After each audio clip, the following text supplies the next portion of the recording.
Content warning. This video is not made for kids. It contains fictional depictions of mental illness, fictional violence, and fictional abuse. The fictional characters in this story are heavily afflicted by the things that I have spelled out to you, and some of the inner monologue seems to suggest that they should be getting hurt like this, but that is absolutely not the case. Me portraying this abuse or mental illness is meant to show the audience how the illness or abuse feels inside of the mind of the afflicted person, so they can sympathize and maybe stop themselves from following a similar pattern in the future. Be careful if you're easily triggered. You're most likely about to enter the mind of someone who is heavily afflicted by illness and abuse. Viewer discretion is advised. Emotions were continuing to be the bane of Monty's existence. Even being underwater didn't help. Every time he sank below his oasis's surface, sure, all the noise and sights would melt away into a muffled hum, relieving him from having to process sensations. But it came at a price, making his emotions even louder in contrast. In a flurry of bubbles, he dragged the broken staff bot down with him, gripping it tight in his claws as he descended through the murky depths. Once he scraped the bottom, he stopped, not going through the tunnel, the neon pink light of the surface filtering down like an alien glow. Monty looked down upon the broken staff bot in his hands. It stared at him soullessly. He had deactivated it before even bringing it down here, of course, its dark eyes and lifeless servos drifting in the water like a corpse. It hurt. His face and chest hurt. It felt like fire and razor-sharp talons, even though there was nothing touching him. He didn't understand it. It was so awful. He started to break the robot. He slammed the staff bot to the bottom, bit down on its head, ripping it open with his reptilian maw. He spat out the metallic head, watching its dead eyes stare at him, stare, and Monty's jaws parted, and he screamed.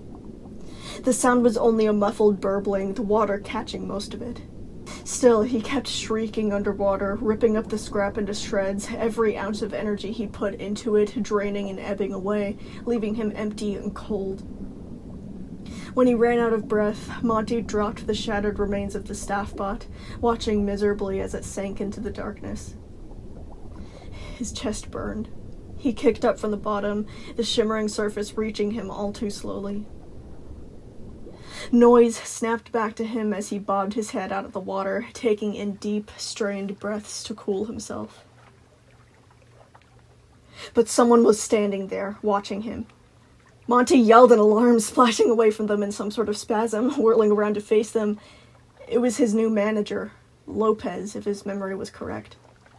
Sorry, I didn't mean to scare you, Lopez said, giving the water's edge a wide berth. Despite his initial reaction, it took only a few seconds for him to relax in her presence.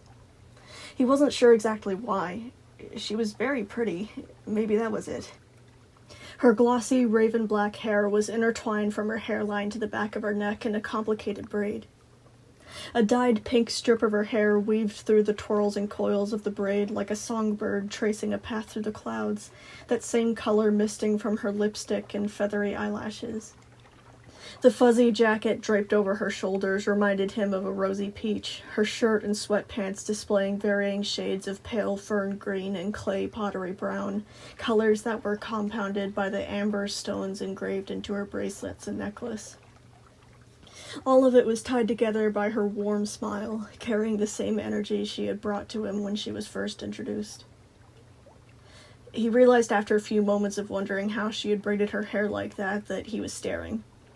He then became acutely aware that while she was standing up there all neat and tidy, ready for work, he was sitting in a puddle of rusty muck. Hi? His voice cracked, but Lopez's smile didn't falter. Hi again, Monty. So I know that we met before, but we haven't really been properly acquainted, so I wanted to come say hello. Her blossom pink lipstick only added to her smile, prompting a matching one to grow on his own face. So, hi, I'm Lopez, if you don't remember. Hi, I'm Monty, he said without thinking. Crap, that was dumb. Lopez chuckled a little, kneeling down at the water's edge and holding out a hand. He lifted his talons out of the water, but did a double take at how scuffed up they were. Sorry, my hand's gross right now. He put it back down into the water, and Lopez instead used her hand to tuck a stray piece of hair behind her pierced ears. Her eyes traced down into the murky water, and Monty felt his scales practically being roasted off of his snout. He braced for it, expecting her gentle smile to transform into a disgusted snarl for her to order him out of the water so she could shock him. He instinctively touched his neck, but found it bare. No collar. And Lopez, she wasn't dropping the smile. It was fading a bit into something else, but it wasn't morphing into a dangerous frown. "So, what have you been up to, Monty?" she asked. Her face was doing something that he couldn't quite decipher. It wasn't angry. He was hoping it wasn't angry anyway. Her brows were being drawn together in a similar way, the corners of her mouth bending down. Monty was good at recognizing anger, but he couldn't figure out what this one meant. He tried to skip ahead, saying, "Sorry, I'll put it back and clean this up. Just give me a second." "No, wait." Again, Monty tried to scan her features. It was reminding him of Freddy. Freddy made this face a lot. What? "What's been going on?" she asked. "Why is your water all dirty? This doesn't look healthy for you. All this mess could get into your nose and..." Monty began to panic a little. He decided on the most likely meaning behind the expression and dove beneath the water. By now, the scrapped staff bot had sank to the bottom. When he grabbed it, it fell apart into 3 pieces, the wheels, the torso, and the head. By the time he gathered up all the broken parts, his chest was kicking against him in a warning that he was about to overheat. When he broke the surface, Monty hauled the broken staff bot up onto dry land, while Lopez dodged back for the splash. I'm sorry, Monty blurted out to her, scooping up a star-shaped eye and tossing it beside the broken staff bot. I'm sorry, I'll get this cleaned up. Just give me 10 minutes. Wait, Monty, slow down. Monty stopped, holding a dented panel of metallic shell. She was still doing that face, just more. He didn't really know how to describe it. Her powdery pink eyelashes and similarly colored lipstick helped make her features more prominent to him. It was easier to see the tiny flickers in her eyes and the outline of her mouth. But even though those little details were showing themselves to him, he still couldn't put a name to the emotion they displayed. It just made him feel even more stupid. I'm sorry, Monty burst out. I'm sorry, but please don't... Hey, you don't have the collar, it's okay. Lopez was holding up both of her hands to show that they were empty. Monty hadn't even realized that he had been clutching at his throat. Just slow down, Monty. I want to figure out what's going on with you first. He sank lower into the water until only his head was visible. Beneath the surface, his dented talons curled around himself, his tail trailing along to keep him afloat. Only now did he start to feel the cold of the oasis. Hey. Lopez shuffled a little closer, keeping her head low. It's okay, Monty. I'm not mad or anything. I'm not about to hit you. I don't have anything with me, see? I doubt I'd be able to hurt you even if I tried. She was right. He was only just made aware of how defenseless she was. He immediately became even more mixed up. Why didn't she bring a weapon with her? She hadn't taken up the crowbar that Huxley had left behind. Wasn't she scared that he was about to snap? If he didn't even have his collar, then there would be nothing she would be able to do to stop him. Monty couldn't stop looking at her eyes. He was slowly beginning to realize that development as these new concepts rolled around in his head. Normally, he hated looking at people's eyes. They were always angry. He was very good at recognizing that. Eye contact always made him aware that their brows were jabbed down into a scowl, that their bottom lids were tightened, the pupils burning into him like the racket of an overhead speaker. But hers were different. The feathery pink lashes softened the edge of her rounded eyes, the dark coffee brown irises stabilizing the pounding in his chest. He felt his shoulders relaxing, his jaw loosening. She wasn't angry. Your hands, she breathed. Monty immediately plunked both of his hands under the water, but Lopez said, No, let me see. She was kneeling at the water's edge again, not seeming to care that her sweatpants were getting wet. Again, Monty reflexively braced for a hit before remembering that she had nothing on her that could hurt him. She was keeping herself small and harmless, her legs folded close underneath her and her elbows tucked to her sides, the furthest thing from a viper ready to strike. Monty paddled closer to her, lifting his hands so she could get a look. Droplets ran down off of his talons, but did nothing to wash away the damage that had been inflicted on him. Sure, he had hurt the staff bot more than he had hurt himself, but there was still a clear history of his mechanical limbs being used for something that they weren't built for. The backs of his knuckles were all scraped up, the colorless silicone exposed in places where his scales had been chipped off. Lopez reached down and guided his hands a little closer to her, turning them over to examine his palms. Monty hadn't really noticed before, but scratches and dents were clearly visible, the base of his talons cracked from the pressure, a few of his fingers punched into a slanted position. "Monty," Lopez said in the same Freddy-like tone. I didn't know you were hurting your hands like this."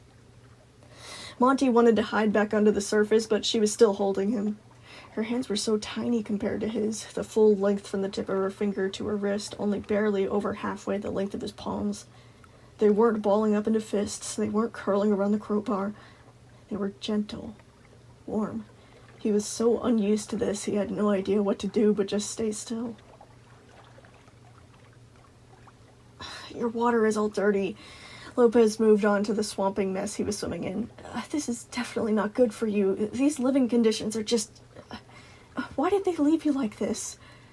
The last part was muttered under her breath. He was starting to think that he could guess what the look on her face meant, the Freddy-like look. Worry. Nobody had ever worried for him.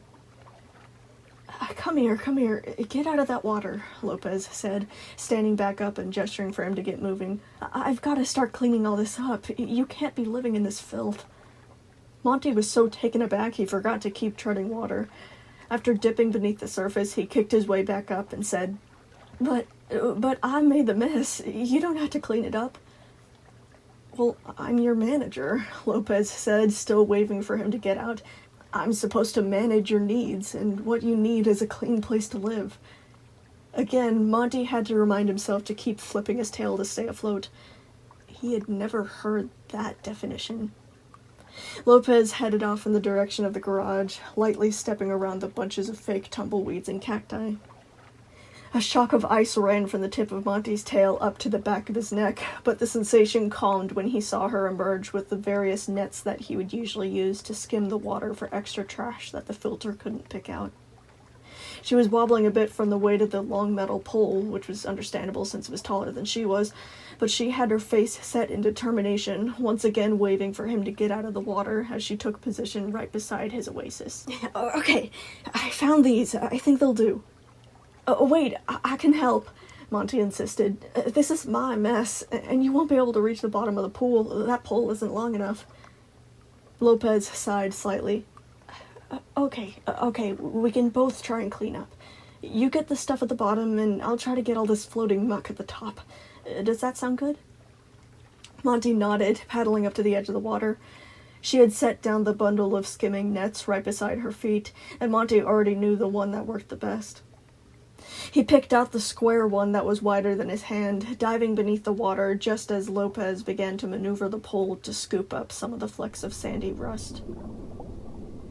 He felt the complicated feelings wash off a little as he dove, the shimmering pattern of the light from above interrupted by chunks of metallic digits, a few broken motors, the ripped-off face of a very unfortunate bot. He grabbed the larger pieces with one hand while scooping up several stray wires and screws, then glanced back up at the surface. It was rippling and silvery, only broken by the sweeps of the skimming net Lopez was wielding. He still had no idea what to make of her. She was so different, which somehow made him even more chilly all over, imagining what her kind eyes and smiling lips would look like once they dropped to match how people really felt about him. What if... He tried not to think about it.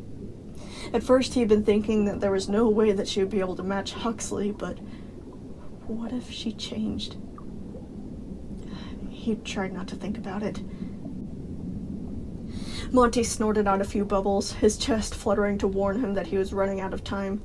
He angled the net to keep all the debris inside as he kicked off from the bottom and aimed for the silvery ripples of the surface. After poking his head up into fresh air, he dumped all the trash that he had gathered onto the growing pile, tapping the net a few times to get the last little bits to let go. So, Monty. He had been taking in a breath to dive again, but he stopped and looked back up to Lopez. She adjusted her grip on the pole and leveraged the net back out of the water, repeating his tapping movement against the side of the dead staff bot to dump her clump of rust and plastic. Can I ask you something? Sure. Why have you been ripping up these staff bots? He tried to follow the clues from the colorful lashes and lips. This was definitely the worrying face. He tried to look for the wrinkles between the brows, and they were there, but they weren't sharp and angled in the way that he associated with Huxley, and she wasn't baring her teeth or stretching the corners of her mouth down. The beautiful mahogany brown of her eyes was calm and still, waiting for his answer. Again, he felt his chest relax, his breaths deepening and slowing. I don't know, he answered honestly, sinking down. I don't know, He struggled to find the words. Everything's so loud. Loud? In my head. He pressed at the casing of his skull. In my head and my neck and my chest, I'm just so... Do you think that you're angry? Lopez went on. Are you angry at somebody? Maybe? Monty felt like he was floundering around in the conversation, feeling heat gathering on his face. I don't know. I'm not angry at the others. I don't want to hurt them or anything. It's just... Angry might not be the right word, Lopez said, skimming across the water with the net once again. Do you think you're just upset? Upset? Yeah, I think, Monty said, scooping up some of the filth so it more easily caught in Lopez's net. It's just, I feel sick. And I mean, I thought I would like everything being quiet now. I usually hate all the lights and the noise and the screaming, but there's... I want to not be here now. Monty wasn't sure which direction he was going with that. Do you think maybe you're feeling lonely? Lopez said, scooping and tapping more onto the pile. Even if you don't like all the noisy customers, it's still normal if you want to spend time around somebody. Maybe you want to go out and talk to the others. Maybe you'd like their company. Every scale on Monty's body cringed at that thought. To buy himself some time, Monty dove again, bubbles tickling him all over as he left that conversation behind. Still, as he collected bits of plastic and springs, the growing heat in his chest warned him that he was eventually going to have to go back up. He tried to collect more and more pieces, taking up a few strips of support beams that used to be a part of the staff bot's back, even looping a whole tire around one of his elbows and sweeping the net through the nearest tunnel. The pressure built, overheating. Still, even though he was facing the surface, the silvery patterns drizzling all over him, he did not kick off the bottom. Lonely. The other's company. His insides just kept on squirming and wriggling away from those thoughts like maggots being disturbed. And that comparison brought up even deeper and darker memories, ones that he immediately tried to flush out. He did not want to deal with that right now. Lopez would think that he was being stupid. She would think that he was being wimpy. He needed air. The pressure was beginning to squeeze a little too tight, like he was sinking into quicksand. His instincts took over, his tail lashing furiously behind him as he made a break for the surface, the light getting brighter and brighter until... Monty? Now that he had emerged into fresh air, he was finally able to hear Lopez's calls. She stopped yelling once she saw him safe, breathing out a sigh and gathering up the pole in her arms again. Oh my goodness, you were down there for so long. I was holding my breath to match you, and when I ran out, I got worried. Monty was tripped up a bit by what she had said. Hold your... Oh, what? Lopez fidgeted with the pole, pulling it a little closer. I heard that you guys overheat if you don't breathe. Wait, how did you stay underwater for that long? He drifted back in his memory to the warnings that he had been given when he was only a few weeks old. I have a sort of tank in my chest. It cycles the air and gives me some extra time. He demonstrated by closing his mouth and shutting his nostrils, moving his chest in and out as the tank went through its cycle, reusing its own air. The extra space was the reason why Monty couldn't store items in his stomach hatch like the others. It could still be open for maintenance, but its main purpose was to hold extra air so that he could stay underwater for longer. But what if you get stuck in a tunnel somewhere? She asked. Do you really know how long you can stay under? Monty opened his nostrils and his mouth, about to respond. He stopped, thinking, well, that'll be a me problem, I guess. That doesn't seem safe. Lopez shook her head, seeming to decide to just drop it. Just be careful when you're down there. The balance between his risk and her worry didn't seem quite right to Monty. Huxley never worried. Monty. Lopez seemed to run out of words for a moment. Her slender fingers began to trace over the braids in her hair, running over them again and again as she took deep, deliberate breaths. Once she was ready, she said, "Did I upset you by suggesting that you could go hang out with the others?" Monty froze up, bobbing a little lower in the water. He busied himself with unloading all of the trash that he had brought with him, chewing on his gold tooth. Kinda, I guess. Why don't you want to hang out with the others? She prodded further. Are they mean to you? Again, Monty didn't know how to answer that. Everything inside of him was so wound up, the words trying to slither up and out of his mouth every time he engaged his voice box. He was watching her again, her pink eyelashes softening the edges of her gaze, helping the knots in his insides loosen slightly. The only time he had ever opened up about this was to Gregory on the 28th. It had stung to explain how much they hated him, but he had never gotten to open up like that before.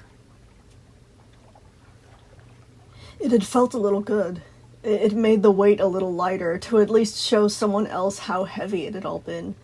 And Lopez, she wanted him to talk. Unable to hold it inside anymore, Monty finally admitted to her. They don't like me at all. Not even a little bit. They have to pretend like they do in front of the fans and stuff, but the truth is, they can't stand being around me. Roxy's voice prickled through his ears, both the events of the 28th and the fight that created the no entering the other's areas rule. Even though Monty's injuries from that had been repaired, he still felt them every day. Well, why do you say that? Lopez asked, still unshaken. They just do. What makes you think that they do? Do they tell you that they don't like you? The musty smell of the gift shop's storage room drifted past his nostrils. The rust he was floating in suddenly became toxic. He considered diving back down to get more debris, but instead found himself using the net to skim the surface and take off the flakes of old metal instead. After a few more scoops and taps, Monty asked, "Do you know what happened with Bonnie?" Well, yes, he was scrapped. And I was his replacement, Monty said, swirling his talons through the murky water, the singing cicadas and warbling birds of the mini-golf's jungle environment rumbling at the back of his head. You know what happened when Bonnie saw me on the 28th? Monty's throat was pulsing and coiling, and for some reason he heard himself chuckle. He clocked me pretty hard, broke my jaw. The others had to drag him off me, and if I didn't find a place to hide, he would have killed me right then and there. And honestly, I get it. He was totally right to do that to me.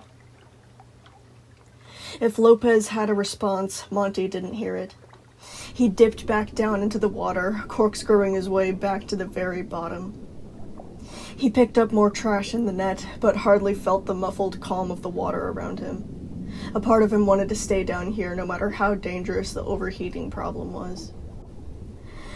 Just to give himself something to do, he started to absent-mindedly feel his way around the tunnels, picking up the trailed bits that had gotten stuck here on their way to the air pocket. By the time he was bathed in the light of the surface again, his chest was screaming for air.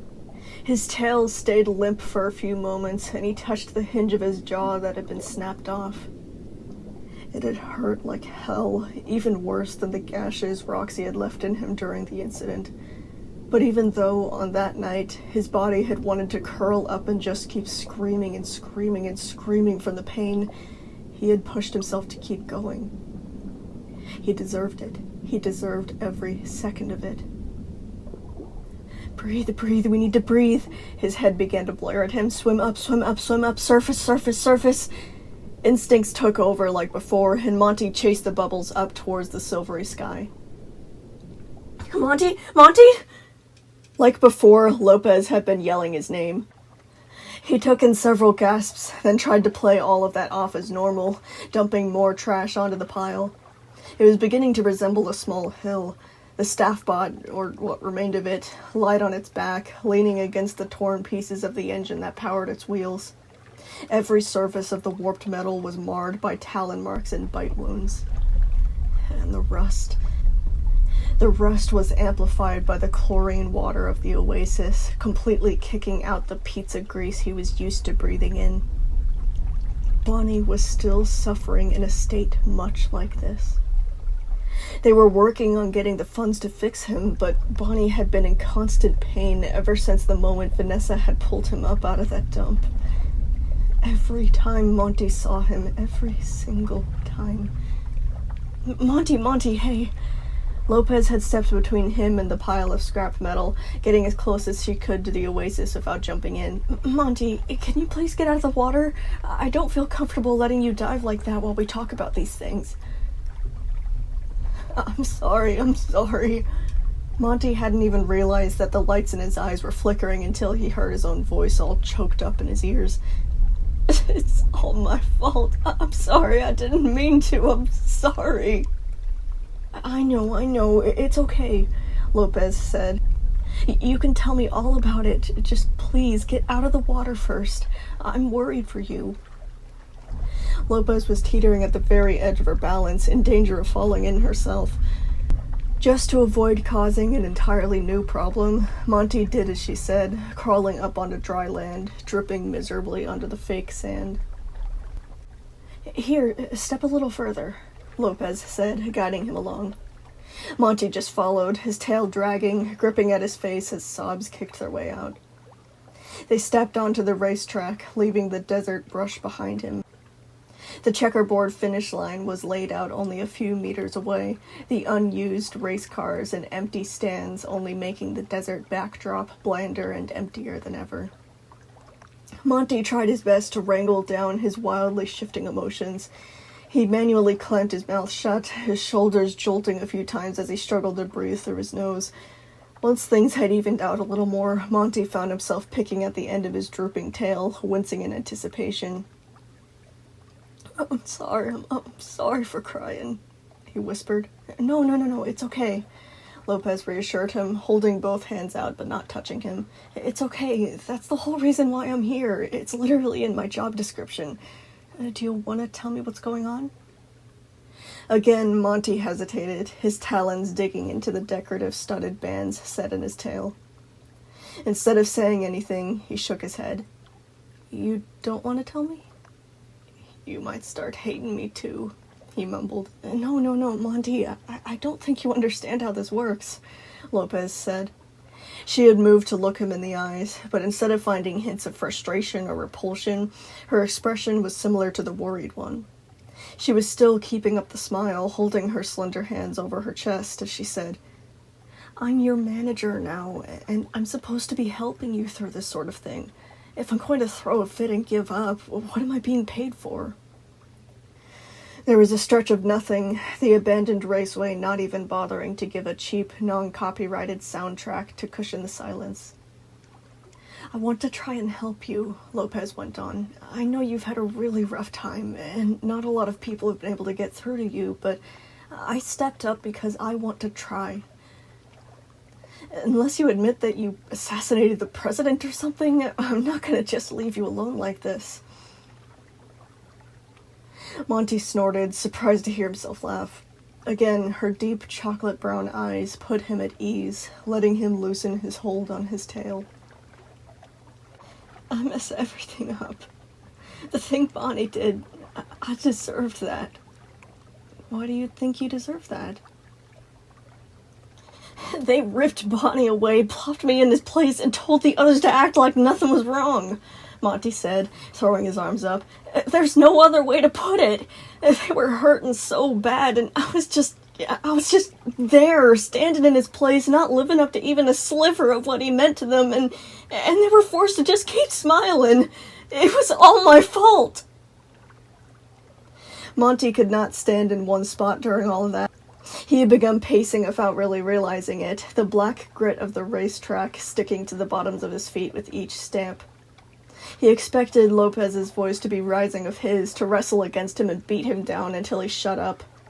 But instead, Lopez stayed calm, saying, "What makes you think that they hate you for that, though?" "Everything!" His talons swiped to gesture all around him. Everything since the moment I was introduced to them. The looks on their faces when I walked in." He began to cry uncontrollably, so much building up in his head, begging to be released in one big explosion. Monty, come back down." Lopez was motioning downwards with her hands. Try and breathe deep with me, okay?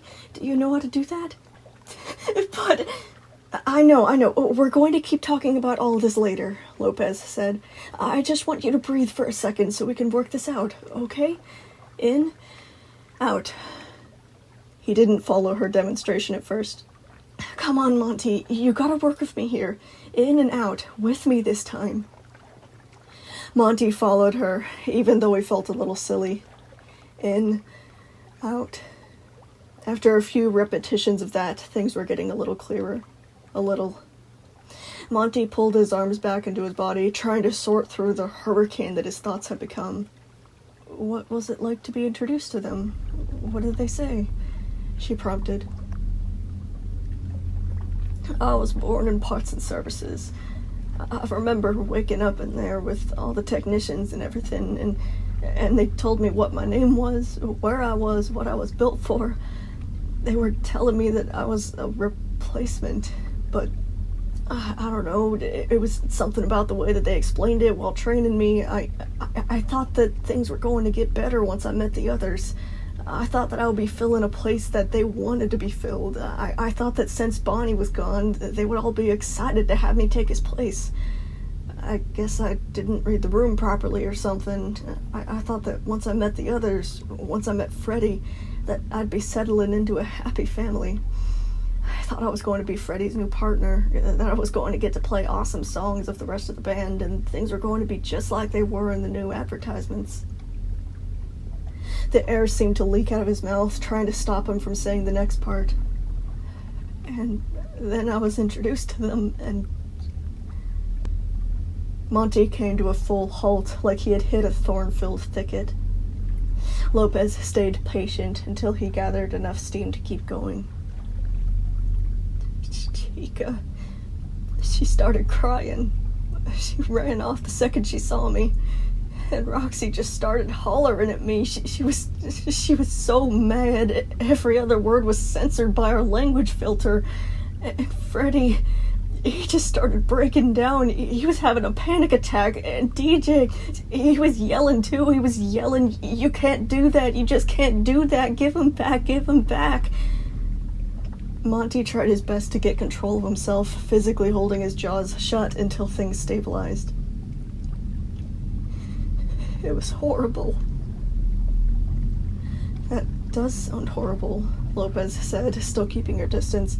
"But, Monty, that doesn't necessarily mean that they hated you right then. All of that just sounds like grief. They were going through a lot at that time. Besides, it was What, 5 years ago? I'm sure that they don't still hate you. But they do, Monty insisted, treading closer to her. Just ask Roxy. She attacked me a month ago just because I was breathing in the same building as her. And on the 28th, she almost did the same thing. All of them feel that way. Roxy's just the only one brave enough to do anything about it. And it makes sense. He laughed again, somewhat delirious. I'm not even that mad about that. They have every right to hate me. So don't lie to me and say none of that means anything. I'm not saying any of that means nothing, Lopez reassured him, still not breaking the attentive calmness. Maybe they have been holding a grudge. I'm not the one that lifts in your scales. But that's all right. That can be mended. After all, didn't you save Roxy's life on the 28th? Monty slowed down. Sometimes he'd hardly even believe that part happened.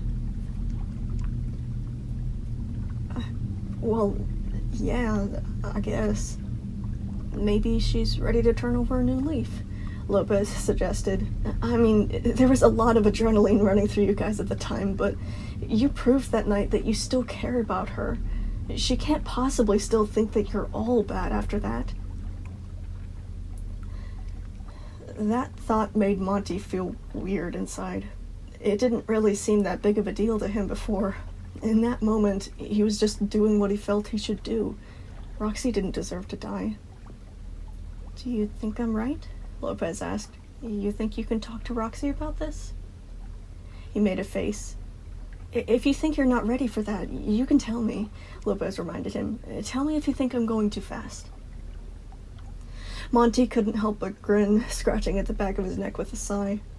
His eyes shifted past the painted dunes to the pile of scrap, and he felt that smile drain away, taking all of the new color inside of him along with it. The hum of cicadas, the rabbit-shaped shadow on the wall, footsteps all around him in the jungle home. She's right about me. What? His mumble had been so small, Lopez leaned in to listen. Vanessa, Monty repeated. She's right about me. I'd never be able to fix what Roxy thinks of me. For a few moments, Monty watched the shift behind Lopez's eyes. He began to feel nauseous, anticipating the curling lip, the wrinkling nose, but that didn't happen. I did watch that part of your tape, Lopez said. What part do you think that she was right about?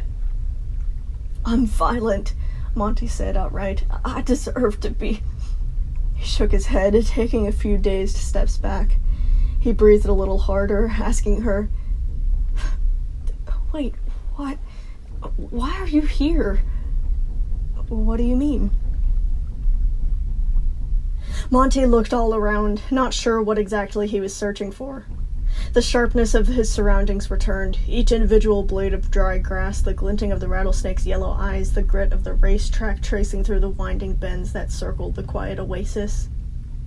Why are you here? I'm not wearing my collar. You don't have a prod. You're not even carrying a crowbar. Aren't you scared I'm gonna snap? Lopez blinked rapidly, then twisted to a half grin.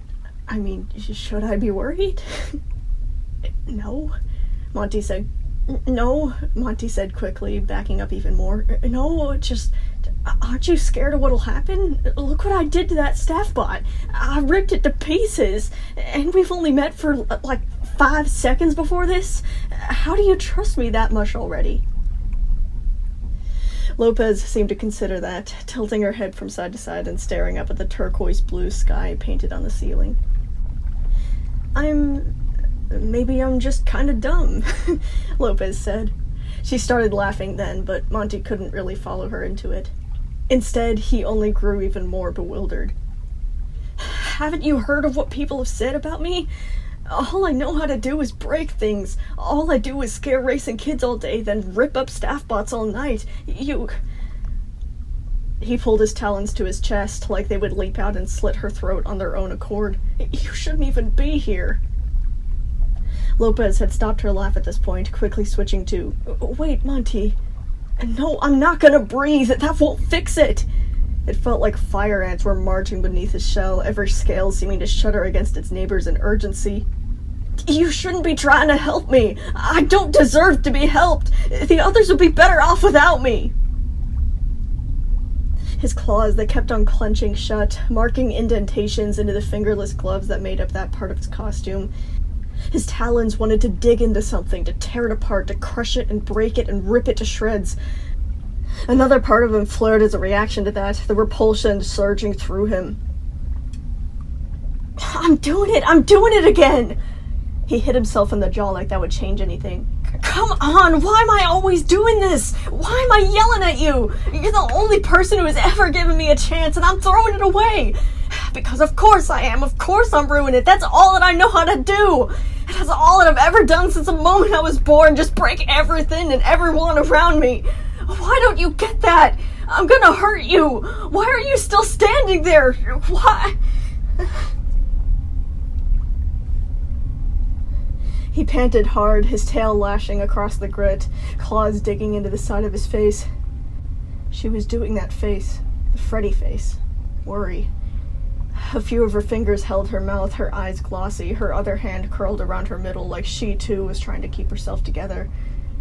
Monty dropped down to the floor in a ball of boiling pain, invisible cactus spines stabbing into his chest and raking up to the tip of his chin, making him feel like he had been disemboweled out on this raceway. Lopez stayed where she was at first, watching him as he cried pathetically. Then she took a few tentative steps forward, getting a little more sure of herself the closer that she got. She didn't touch him just yet, only getting close enough to tell him, Monty, I know everything in your head it's screaming at you right now, but I want to tell you that you're going to be okay. We're going to figure this out, alright? The hardest steps in dealing with impulsiveness and anger issues is, first, acknowledging that there's a problem, and second, wanting to change for the better. You've already flown past those parts without even a word from me. That means that you're pretty likely to get past this, Monty. All of these things that you're talking about, I believe that they can be fixed if you just put the work in to control yourself. You don't have to be scrapped for the other's sake. You're the furthest thing from irredeemable. Monty was actually knocked off kilter to hear that from her. He wasn't really good at determining this sort of thing, but she really did sound like she believed what she was saying. Monty, I'm not gonna just leave you, okay? I'm your new manager, and I plan to live up to that title. I can help you through this, I promise, because I was a lot like this only 15 years ago. That surprised him enough. I can help you through this, I promise, because I was a lot like this only 15 years ago. That surprised him enough that he lifted his head off of the ground, blinking up at her. The rosy, beetle-shaped lights twirled above her, the turquoise sky seeming to make the peach of her jacket and the pink of her fluttery eyelashes even more calming. Is it all right if I tell you? Lopez asked. I know that none of this is about me, but I think it'll help if you see what therapy can do. Monty nodded, falling completely quiet as she began. All right, so my relationship with my husband wasn't really the greatest, and I know it would be easier if I pretended like he was the bad guy and I was some poor beaten wife, but that was not true at all. Once I had my firstborn, I started drinking. A lot. He had to try and keep me away from my daughter once I started to make my problem everyone else's problem. I was going down a self-destructive spiral, pretty much. My daughter wasn't planned, and I didn't think I was ever gonna be a good mother, so I just kept making bad decisions and doing stupid stuff over and over again just because I didn't believe that I could do anything else but that. I lashed out when people tried to get me to stop, and yeah, I broke stuff. It felt good in the moment, but I became dependent on breaking things to release that anger. Her gaze had been sinking further and further away from him, but the sparks of frustration seemed to be aimed inward. She chuckled a bit as she said to him, I mean, our situations aren't exactly the same, obviously. You don't have access to liquor, and you're not nearly as bad as I got, but I had some anger issues too. I was self-deprecating, I had unhealthy habits, I broke things and scared the people around me because I thought that would make them go away, and if they went away, I would be happy because I wouldn't be able to hurt anyone, and my husband eventually had enough. He filed for divorce. Monty kind of saw that part coming, but the discomfort was still shared between them. Things started getting worse, but one of my sisters, she went above and beyond and eventually convinced me to start going to therapy. I got down to the root of the problems. I started digging them up. I got better. I quit drinking. I quit breaking things. I unlearned every bad little reflex and horrible habit. And things got better. My husband had already moved on, but I've repaired my relationship with my daughter at least. And I'm reasonably happy now. The colors seemed to be returning to her cheeks now, the life in her eyes replenished. And I really want that for you. I don't want you to keep going down that path. It doesn't lead anywhere good. Sure, you have some problems. You have some anger issues and messed up relationships and self-destructive thinking patterns, but you're not as far gone as I was. I'm absolutely certain that this can be undone. Now that you're free from Miller and your old manager, you can get set on the right track and heal. That's the whole point of me. That's why Briar agreed to let me take care of you. She put her elbows on her knees, crouching down beside him. I'm going to try and help you get better, okay? Is it alright if I help you? I really think you'll be able to do it. Her beautiful smile made a light warmth flutter in his chest, warmth that wasn't raging or burning. The answer came easily, fueled by the sudden regret at his blow-up. Yeah, that sounds good. Okay, she said. Let's start by getting you up off the floor.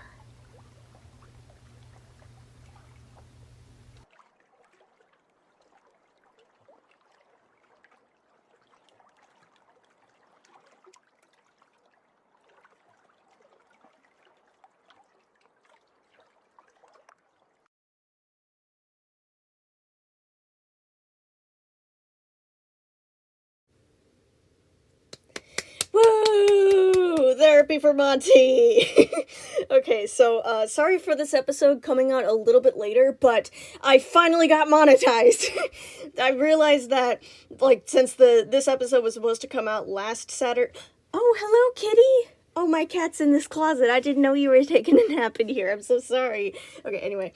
So, I realized that even though the episode was supposed to come out last week, then I would need to wait an extra week to actually do a video that was monetized and actually getting money and stuff. Hang on, I have to let the kitty out of the closet. There you go.